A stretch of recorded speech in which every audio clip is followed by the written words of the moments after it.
Welcome to Car Therapy, a podcast striving to connect people with genuine discussion and gain perspective about people's trauma. For the sake of privacy, every name on this podcast is a pseudonym. My hope is to create a community for people to feel connected and understood. I believe one of the greatest human desires. This podcast is not directed to treat mental illness. I am not a healthcare professional. If you are currently struggling with mental health issues, please seek professional help. So for the first podcast, I want to be interviewed to set precedents for the vulnerability that I'm looking for on the podcast and to kind of put my neck out there first. So for the purpose of today, I have a co-host, Kevin, that will be interviewing me. Kevin, you want to say hi? Hey. So today's topic, I want to talk about my family. I recently went back home to see them. It was my first time being home in over a year. And it just kind of dug up a lot of memories and a lot of drama that I want to get off my chest, I guess. And so it was a catalyst for starting today. I think the best place to start would be with my childhood, to kind of set things up. I have one half brother that is 14 years older than me, and then I have two older brothers, 5 and 6 years older than me, and then I'm the baby. But my brothers rode dirt bikes, I rode horses, we were involved in school activities for the most part. My parents are still married, or were married at the time, and so it was like a normal situation from the outside in. I don't think anyone would really suspect anything's going on. But being inside that household, it was a lot of what happens in these four walls we don't talk about outside. And we just pretend like this is normal. And when I was 10, my half-brother committed suicide. And that kind of was the catalyst that changed my family's dynamic a lot. I was 10 when he killed himself, and so he was 14 years older than me. He always lived outside of the house, and I didn't know him that well. It was just like Thanksgiving, Christmas, I would see him, and I have very few memories of him. But I think him dying at such a young age, and because he was 24 when he killed himself, and I was 10, and so my other brother was like 15 and then 16, and so I think we were all at a super impressionable age, and I think that kind of caused us to idolize suicide and idolize everything that he had going on, right? And so he was fully tattooed, he had long hair, he was in a band, right? And that was the precedence. It was like that was what was cool, right? And he killed himself when he was 24, and I remember thinking that if Sean killed himself when he was 24, then I don't need to live past 24. Like if he was okay with killing himself at 24, then that's it. That's your life. That's when you know where you're going to be, what you're going to do, and then everything after that is just like rinse and repeat, right? You wake up every day, you go to the same job, whatever. And so I thought that was acceptable. That was an acceptable age to die. And then I remember my brother Chuck, he said the same thing. He looked at me one day and he said, "I'm okay with dying when I'm 24. Like anything after that doesn't really matter." And that was one of the turning points in my life where I realized like impact that I was having, and I was having literally the same thoughts as my older brother, right? And so I had felt alone in this aspect that this is a situation that happened and these are just my thoughts, and kind of like going through this like isolating period of here's this trauma that happened to me. But then my brother comes and says literally the same exact thing that I was thinking. But this became a catalyst that really changed my family dynamic in a way that I didn't think anyone would have expected. So like I said, I was 10, and then Chuck was 15, Mike was 16, right? We all become super close. We're hanging out all the time, right? Just way closer than I think a normal sibling relationship would be, just because we know we only have right now. Like, we know we could die. We've had that was the beginning of like a series of deaths in my family. So Sean died, who was our eldest brother, and then grandmas, uncles, aunts died. Like, all these people died, and so I think 6 people died in 8 years. That was one aspect. Me and my brothers become closer, but another aspect was my family starts falling apart in a new way. Right, my father had always been an alcoholic, and that was a constant. My mom had her head on super straight. She was very square. And then, we're all still kids then, right? But it starts spiraling. So Sean dies, my brother Mike starts acting up, and he starts getting in trouble, and he used to ride dirt bikes, but my dad is upset. I think Mike got a DUI or something like that, or was in possession of drugs, something, I'm not sure. And my dad sells his dirt bike. And so now my brother, who's still grieving, because he's the eldest, and so he was closest to Sean, right? They used to go to concerts and hang out together. And so my brother, that's hit hardest about Sean's death, now gets his dirt bike taken away, which is like his hobby, his outlet, in addition to him already acting up. And so then things spiral continuously. He starts dabbling in drugs more, maybe, and this might have been a couple of years later. I can't remember the exact timeline, but it eventually spirals to the point where I know my brother is doing meth, like, frequently on a regular basis. There's talks about him doing heroin. There's talks about him having herpes, him sleeping around with all these people. I have a lot of bad memories of him crawling around in my room at nighttime, like high, trying to steal things from me, like looking for my leftover lunch money or whatever. I don't even know what he was looking for. I don't know if he knows what he was looking for. And I'm older at this point. I'm probably like 16, 15, right? There's a couple of stories just to kind of give you an idea of how bad I was. He's super high, and he's in his bedroom, and I'm like, what are you doing? And he has a flashlight, and he's pointing it outside the window, and he's like, there's people out there, and he's super like paranoid, scared looking, right? And I'm looking out the window, I'm like, there's no one there. Like, my brother is so high that he's seeing people or fantasizing about there being people outside trying to hurt him. And maybe there was people trying to hurt him. There was a different time when he comes through the garage door and his head split open. There's blood like all down him. And we're like, what happened? What happened? Freaking out. My mom's freaking out. And I'm just sitting at the table, because this becomes almost a normal event, right? Where my brother will come home and it'll be the center of attention because of this drama, like stress-related thing that's happened. And the craziest part is my brother does not care that his head split open. And it's literally like a 5-inch gash, basically from the top of his skull down to his forehead. And my mom's like, we need to go to the hospital. And he says, no. I don't want to. I want to eat dinner. And my mom's like, what? What do you mean you want to eat dinner? And he's like, I want to eat dinner. He was so high, he didn't feel the pain. He didn't care that there was a gash on his head. And then, I forgot to mention, on top of the gash, he has road rash on like probably half of his body. And, what's going on? Can't tell you. Like, go away, get away. And he opens the freezer and pulls out one of those microwavable dinners and microwaves it, sits down, eats dinner. And my mom's like, we need to go to the hospital right now. Like, I'm not going to wait until 3 a.m. when you're no longer high and you're in pain and you want me to go to the hospital. And so he finishes his microwavable dinner and they go to the hospital. At the hospital, the doctors are guessing what happened to him, right? My brother won't say anything.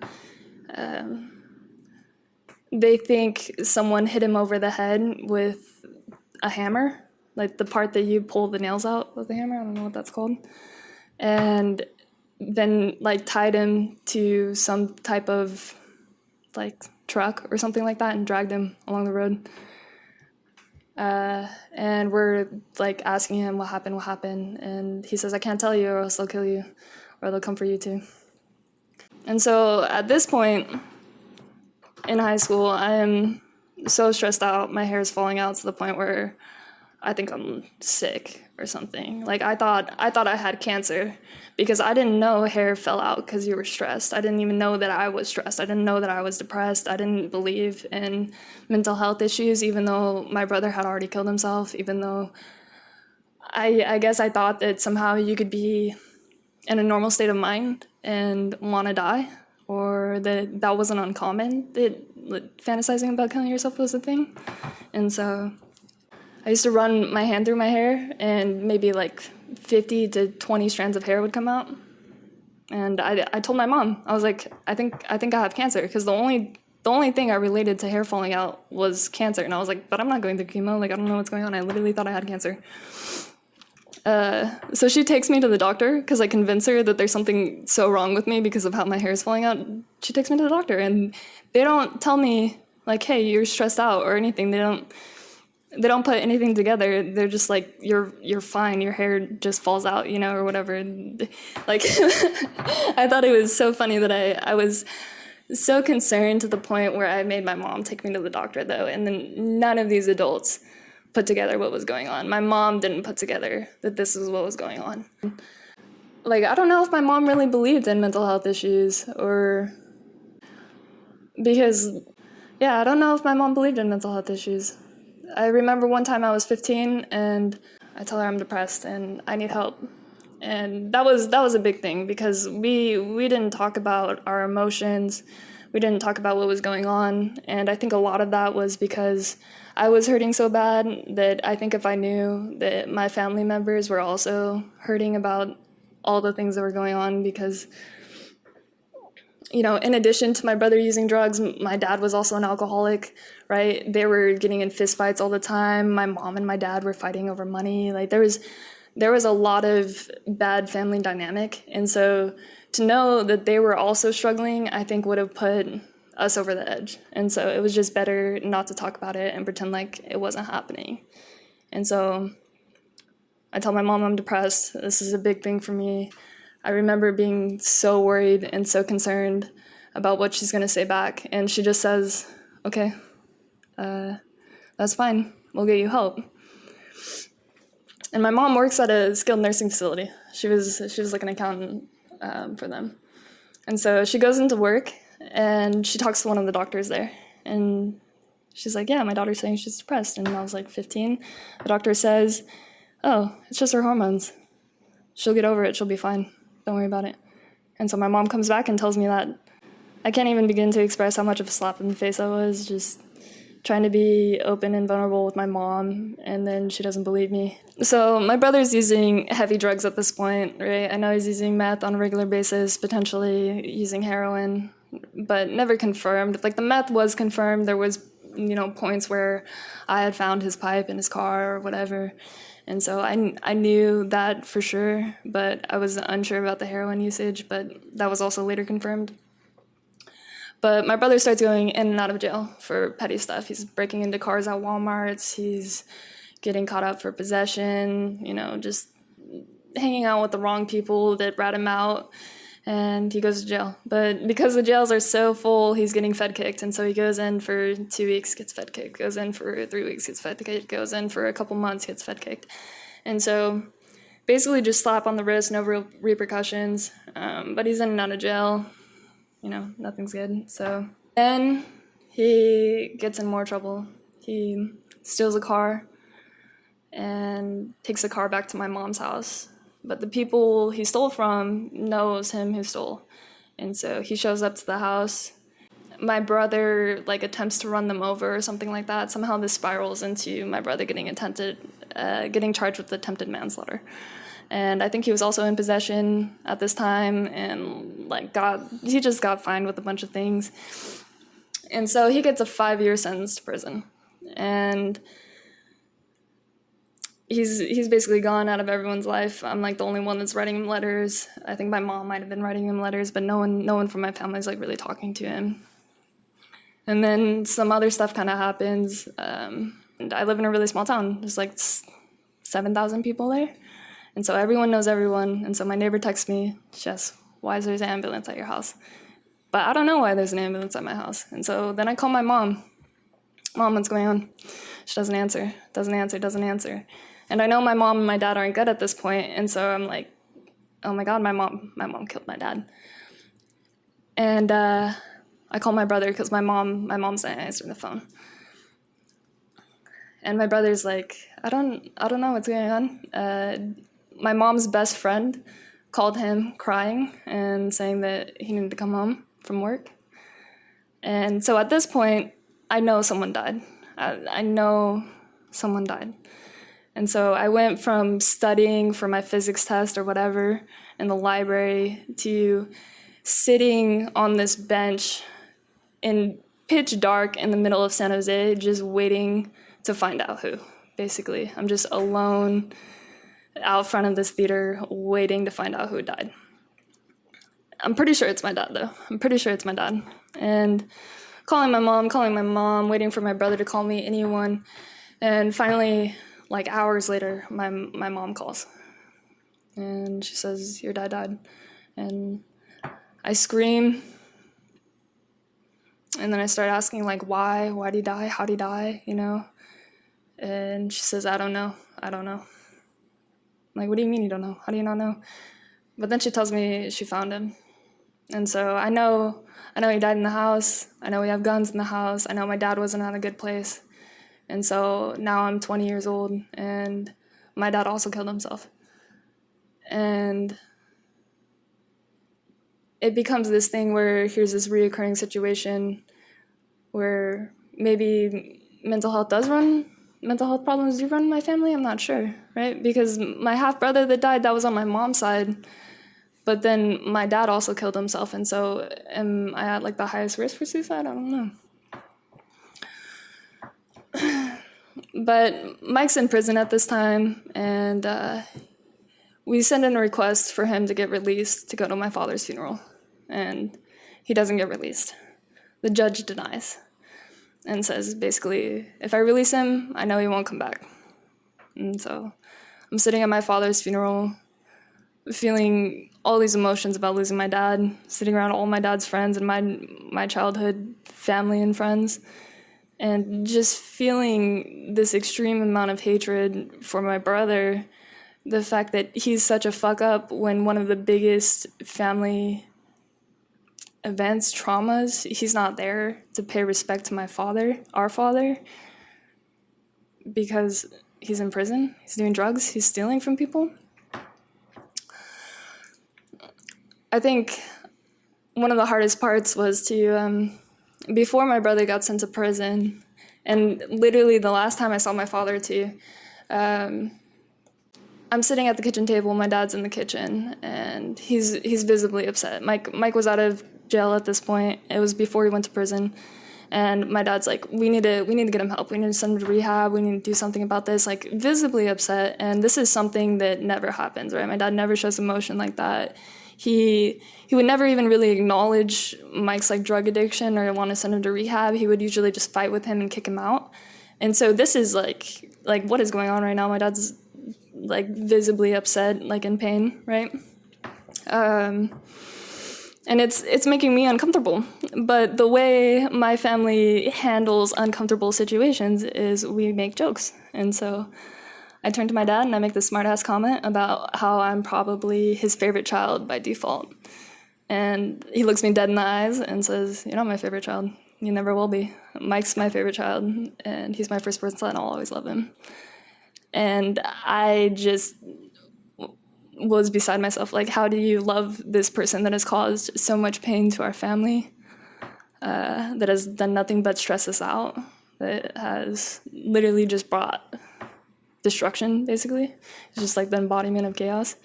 I don't recognize this person that was my childhood best friend. I don't connect with this person. And so to me, in my head, it almost feels like my brother died to me years ago before he went to jail, before he started using drugs. The brother that I know and loved is not the same person that stands in front of me. It's like I feel like I love him and remember him and respect him for who he was, not who he is now. And just this person that I'm home with and interacting with, he's a stranger to me. He's a complete stranger to me. But I'm still cordial with him because I know that he has such a strong desire to have a family connection still, to still be loved and felt like he belongs. And so I'm nice to him. I tell him I love him, tell him I miss him, tell him I hope the best for him. But in reality, I feel like I don't know him.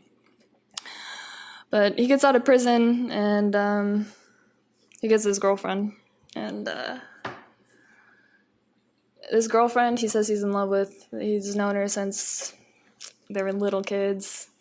But this girl has a reputation for doing a lot of drugs. Same thing he was doing a lot of drugs.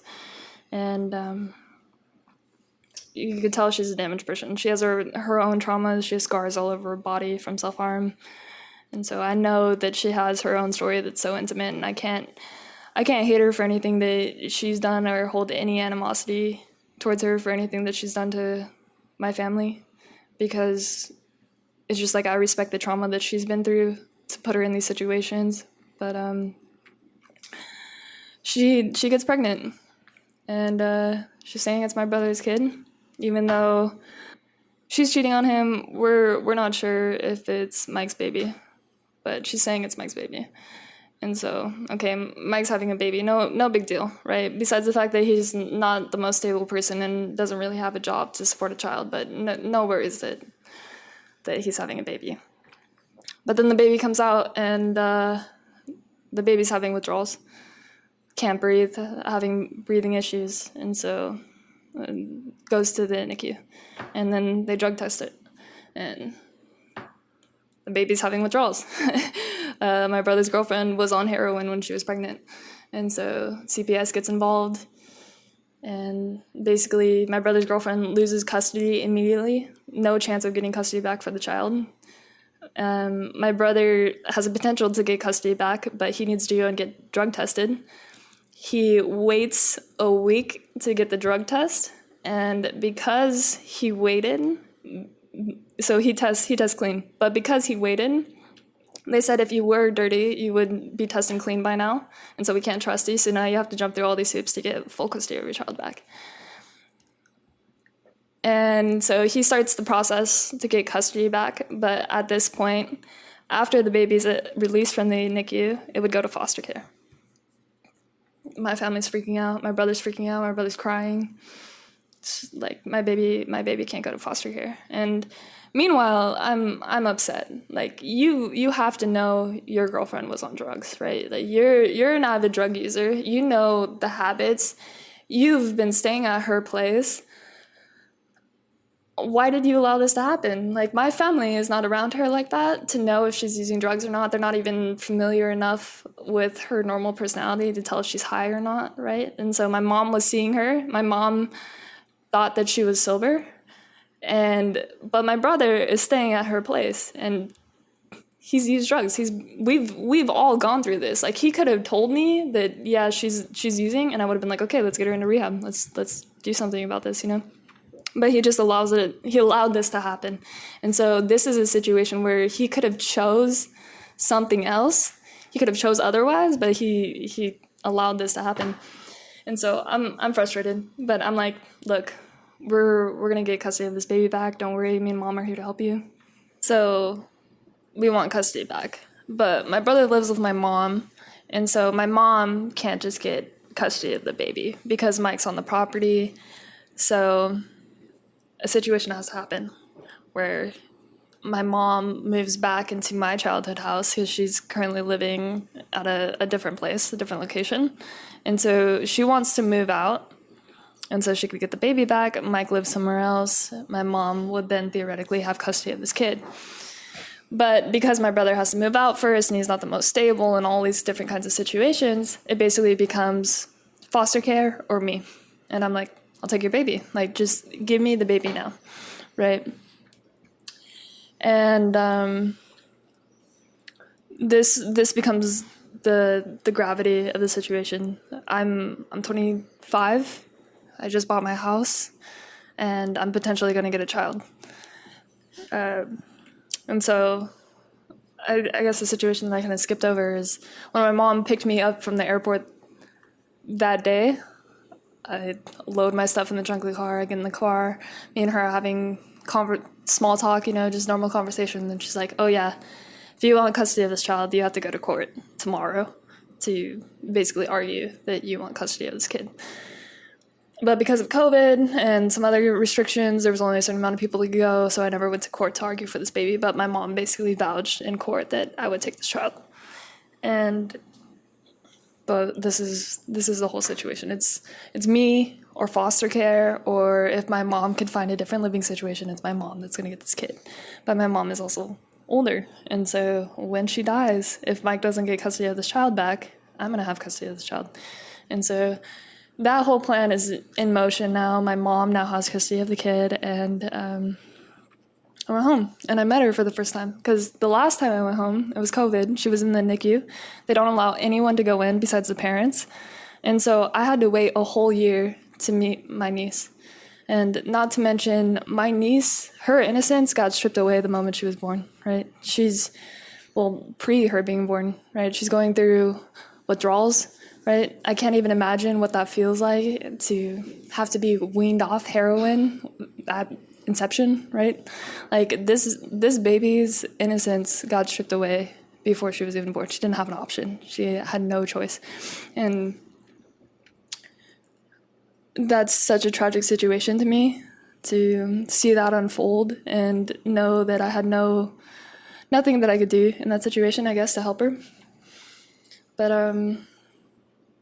I met her for the first time when I went home, and my mom had told me that she's such a happy baby, and I was just like, oh, this is just my mom saying these things. Like, my mom's being a proud grandma and thinks that this baby is special in some way, that she's extra happy or, whatever.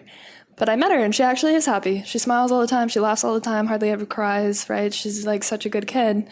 And I don't know if she has, like, some consciousness that she used to feel like shit from going through withdrawals, and she's actually happier for that reason, right? I don't know if she has any, like, recollection or can connect those things, but she's, like, an extra happy baby. But something that I'm waiting for is to find out, does she have a learning disability? Is she going to develop slowly? Like, what are the repercussions of her mom's choice that's like forever going to impact her life, right? That's what I'm waiting to find out. Like, she's walking and her motor skills are on track, but is she going to have trouble reading? Is she going to have trouble learning? Is like what other consequences are unforeseen right now that could potentially pan out, right? And that's what I'm waiting for. And I'm still not 100% sure that it's even my brother's kid. My mom is saying that she got a DNA test done and that they're 98% sure that my mom's the grandma. But my mom won't show me the paperwork. I've asked her several times. My brother's asked her several times, and she won't show anyone. She says, it's online. I don't know if I could access it. Okay. So we're just supposed to trust that this is my brother's kid when we know his girlfriend's been cheating on him. Okay. What do you think was the coping mechanism that you used to deal with your trauma? When I was younger, like when I was in high school and stuff like that, and I started seeing that pan out, because me and my brothers were super close, right? But they're 5 and 6 years older than me, and so I kind of saw my eldest brother's life turn when he started doing drugs, and I was like, okay, I'm not going to do that.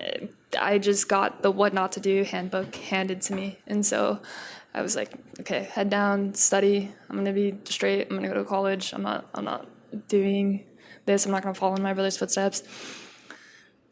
And so I started studying a lot. My mom will even tell you that I'm not smart. I just try hard. And that continued when I went to college. I worked multiple jobs. I took 5 classes, got out in 4 years, just really pushed myself, head down, focus. I felt like I had to make something out of myself or I had nothing. So I just worked through it basically. And especially after my dad died, I just gave myself no time to process. Because if I hesitate, I'm not going to make it. I'm going to fail an exam. I'm going to fail a class. It's going to set me back. And even though he was dead, I still wanted to prove to him that I could do it. And so, From my understanding, your trauma is not necessarily negative. It's, from what I can see, it's made you successful. What are some of the negatives of your trauma? I think some of the negatives is just the way that it affects my relationships. I have unhealthy fighting mechanisms with my romantic relationship.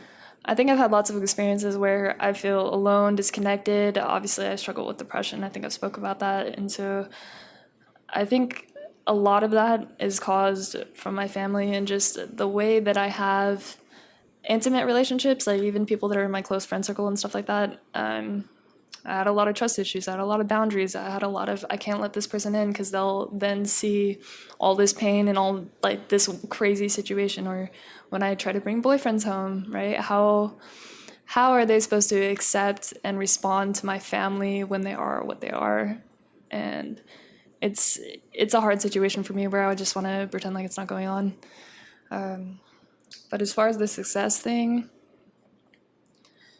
I know there is something called post-traumatic growth that I feel like a lot of people do this. Like they have this traumatic experience and somehow they become prosperous out of it, right? It becomes a drive, a motivator. I have to change this, something different needs to happen.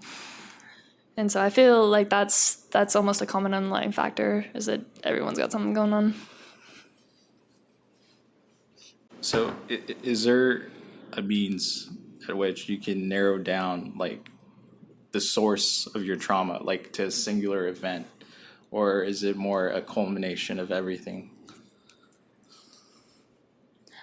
I think it's everything. I think there's a lot of other details that obviously I didn't get the chance to speak about today. I was mostly trying to focus on my brother and his situation currently.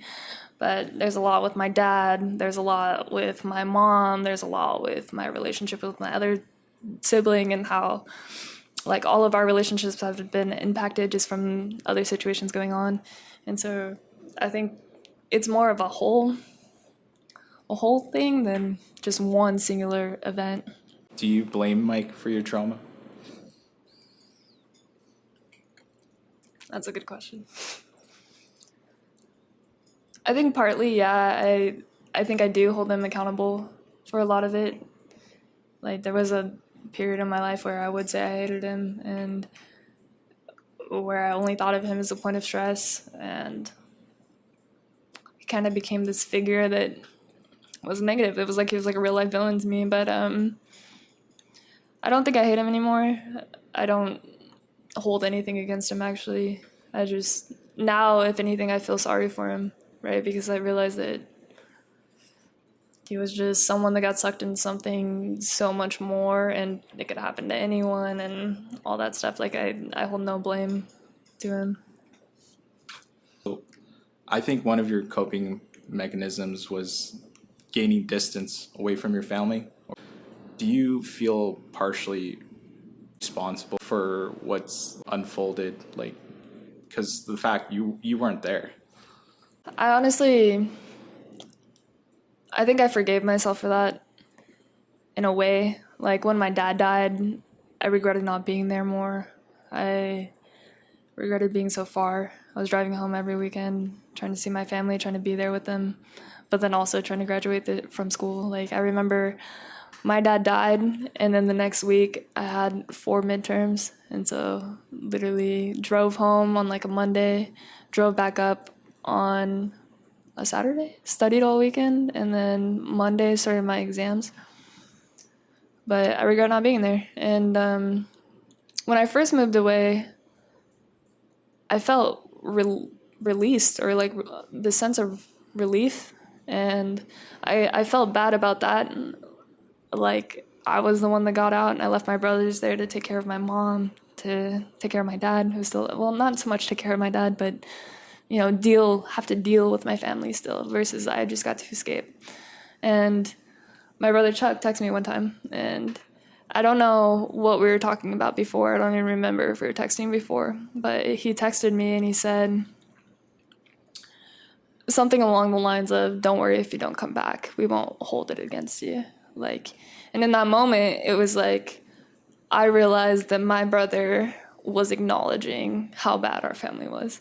That he was basically saying, like, I release you from this and I forgive you for moving away, and no judgment for not coming back, right? Because I felt like it would have been very easy to pretend like, oh, why don't you come back more? Why don't you hang out with us? And like, kind of like my family tried to guilt trip me into coming back or moving back. But he didn't. He literally texted me and said, I understand. We all understand. Like, go, do something else. And Chuck is probably more of a father figure to me than a brother. And so having like that blessing from him in a way, I don't know, it's kind of a weird way, but it felt like a blessing to go. So Was there like any point in time where you knew that your father was struggling with depression? So there was that period where I saw him being emotional in the kitchen, and that was so out of character for him. And I literally remember sitting there thinking about how weird that was. And my dad also had this series of events unfold that was kind of common for him. Like, he was an alcoholic, but he had crashed his car. He got another DUI. He got his license taken away. He didn't show up to work. And so then he got kicked off his job site and basically lost his job. And him and my mom were fighting. And so I knew stuff was going on, but that was like almost a normal occurrence. Like, that happened to my dad every couple of years. But something that was out of character was he texted me one time and he said, I've been reading your Bible. And my dad used to tell me that church was a waste of Sundays. And so him reading my Bible, like, what? That was super out of pocket. And he had told my mom twice that he needed help. And she didn't understand. She's like, what do you mean help? I'm trying to help you, right? And so it's one of those situations where I feel like if we were in tune with what was really going on, we could have made a difference, right? Like, maybe if I had a better relationship with my father, or if my siblings had a better relationship with my father, like, maybe if we gave him reason to stay, he would have stayed. But hard to know. I want to thank you for listening to this podcast. If you are interested in being on the podcast, please email cartherapypod@gmail.com. Thank you.